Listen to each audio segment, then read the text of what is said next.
A very good evening and welcome back to the brief at 30 on TV1. For the Newsfirst team, I'm Murder. Let's start off with a look at your local news. The university student who was arrested and remanded under charges of murdering another university student at Colombo Racecourse was remanded until the 27th. This was after he was produced to the Colombo Chief Magistrate Prasanna Alvis today. The Chief Magistrate also gave permission to the police to submit 11 items, including the clothes the suspect student was wearing, the mobile phone he used, and the blood samples to the government analyst and call for reports. And on to news overseas, Cambodia's leader has shut down one of the country's last independent media outlets just months before the country's election.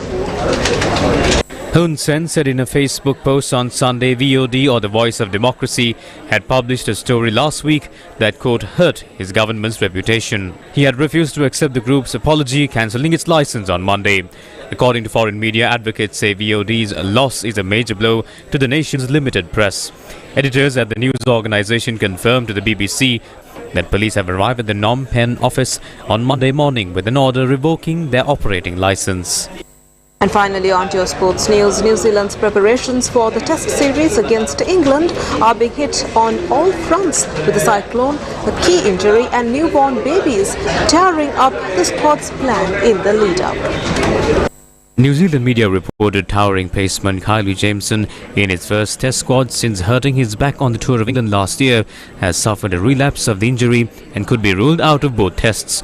Head coach Gary Stead declined to reveal the nature of the injury, but said he was being assessed by medical staff.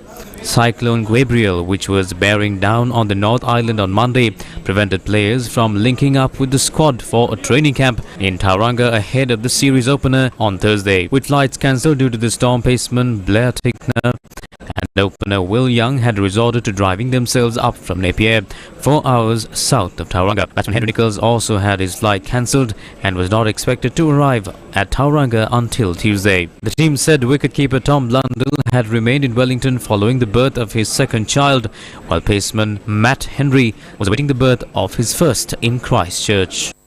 And that's a wrap of your news for this hour. Thank you for joining us.